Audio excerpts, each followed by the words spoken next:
So hello everyone, कैसे आप सब लोग। उम्मीद है कि अच्छे तो बिल्कुल नहीं होंगे, क्योंकि हमारा अभी अभी टाइपिंग का एग्जाम खत्म हो गया है।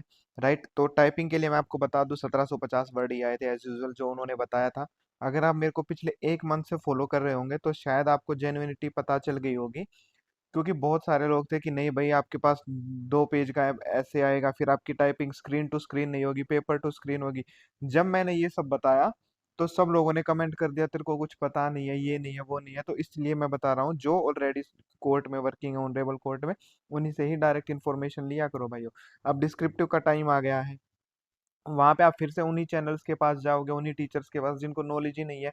कोर्ट की लैंग्वेज क्या होती है वो आपको जानना बहुत ज्यादा जरूरी है, तभी आप मार्क्स स्कोर कर पाओगे। 75% से ऊपर वही लोग स्कोर कर पाते हैं। आप लोग बोलते हो ना कि इसके तो जानने वाले कोर्ट में थे, ऐसी क्या वजह।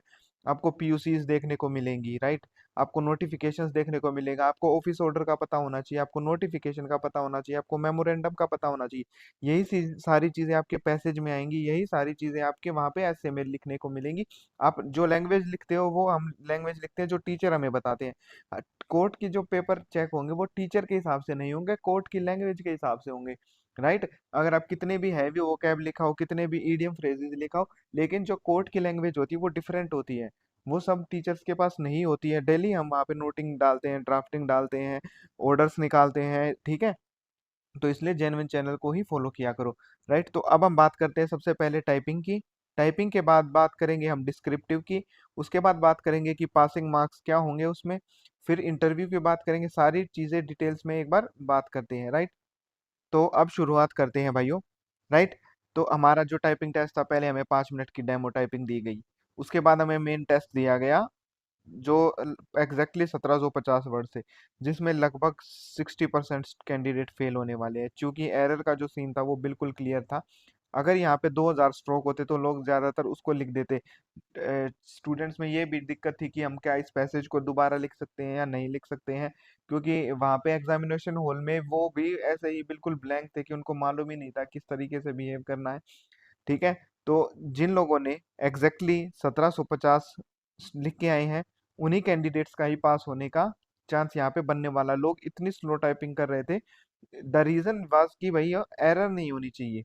एरर ना करने के चक्कर में 50% कैंडिडेट्स तो लिख ही नहीं पाए हैं, 1750 लिख ही नहीं पाए, उनका टाइम ही खत्म हो गया। राइट। और बाकी के जो कैंडिडेट हैं उन्होंने एरर कुछ ना कुछ करते चले गए। ठीक है, वो हाईलाइट वाला दिक्कत भैया मैंने इसीलिए बताया था कि सोनी टाइपिंग पे ही टाइपिंग किया करो। मैंने एक मंथ पहले ये वीडियो डाल दी थी कि ऐसे ही आपकी टाइपिंग होगी। लेकिन उस पे अगर आप कमेंट चेक करेंगे तो हर हर कैंडिडेट ने यही कमेंट किया था, तेरे को नहीं पता है क्यों वीडियो बनाता है, ऐसे नहीं होगा, सब लोग वैसे बोल रहे। सब लोगों की राह पे चलोगे तो थोड़ा सा मुश्किल हो जाएगा। अब हम बात करते हैं, टाइपिंग आपकी हो चुकी है डिस्क्रिप्टिव की। राइट, डिस्क्रिप्टिव में आपको सारी डिटेल्स मैं बता देता हूँ भाइयों एक बार। राइट, कि डिस्क्रिप्टिव के लिए मैं अपने चैनल पे, जो मेरा टेलीग्राम चैनल है, वहां पे डेली आपके लिए 2 से 3 पीयूसीज डालूंगा। वो पीयूसीज क्या होती हैं, उसी पे ही आपका एग्जाम आने वाला है। एग्जाम का टॉपिक उसी तरीके से होने वाला है। राइट, मैं आपको ऐसे ऐसे टॉपिक बताऊंगा जो आप कहेंगे कि हाँ यार ये तो किसी ने बताया ही नहीं है। कोर्ट में आजकल क्या चल रहा है, क्योंकि जो कोर्ट का पेपर बनाने वाले हैं वो वहीं से, जो रजिस्ट्रार होते हैं, जो जेआर जुडिशियल होते हैं, वो पेपर बनाते हैं। राइट, वो एसएससी के टीचर से या यूट्यूब चैनल देख के पेपर नहीं बनाएंगे। आप लोगों को ये चीज समझनी पड़ेगी। राइट, तो आपको नोटिंग कैसे करनी है, ड्राफ्टिंग कैसे करनी है, प्रीसिस कैसे लिखना। आपने प्रीसिस पिछले 15 साल से लिखते हुए आ रहे हो, ऐसे भी लेटर भी। लेकिन वो वाले ऐसे लेटर वाले से कैंडिडेट वहां पे सेलेक्ट नहीं होते हैं। अगर आपको 75% मिनिमम स्कोर करना है तो उसके लिए मैं आपको बता दूंगा, पूरी ड्राफ्टिंग करके बता दूंगा। डेली ऐसे के 2 टॉपिक दूंगा, 2 लेटर के टॉपिक दूंगा, और 2 ही प्रीसिस दूंगा, और दो तीनों के टॉपिक्स को इजीली सोल्व करूंगा कोर्ट की लैंग्वेज में, है ना, कैसे लिखना होता है। I beg to say that it is kindly to esteem. ये सब चीजें अब छोड़ दो भाई, इनसे आप कोर्ट में नहीं लगने वाले हो। राइट, डेली की 5 से 7 इस तरीके से एप्लीकेशन और पीयूसीज मैं आपको दूंगा। राइट, एक शीट प्रोवाइड कराई जाएगी, उस पे सारे टॉपिक होंगे। राइट, आपको सिर्फ 30 डेज चैलेंज है। अगर आप 30 डेज में 60 पैसेज लिख ले, कॉम्प्रिहेंशन ट्राई कर लेते हो, 60 ही ऐसे, 60 ही लेटर, ठीक है, तो इसका मतलब है कि आप इजीली 80% स्कोर करने वाले हो। अब टाइपिंग का रिजल्ट पे क्या इफेक्ट पड़ने वाला है वो मैं आपको बता देता हूँ। क्योंकि ज्यादातर टाइपिंग में पास होने वाले जो कैंडिडेट हैं वो अब लगभग लगभग अगर हम बात करें तो वो 1500 के आसपास रह गए हैं।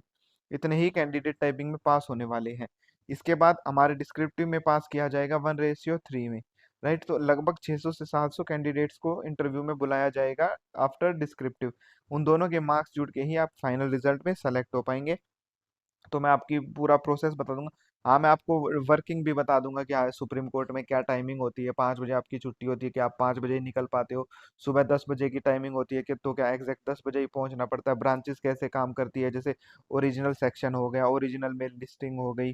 लिस्टिंग के बाद अपनी फाइलिंग काउंटर पे आपका काम क्या रहता है, अकाउंट्स में क्या काम रहता है, एस्टेब्लिशमेंट में क्या काम रहता है, एडमिन ब्रांचेस में क्या काम रहता है, राइट, आरटीआई सेल में क्या काम रहता है, कोर्ट में आपको कैसे प्रोसेस करना होगा, छुट्टियां कैसे मिलती हैं, 1.5 मंथ की जो छुट्टियां मिलती हैं वो बैचेज में मिलती हैं कैसे।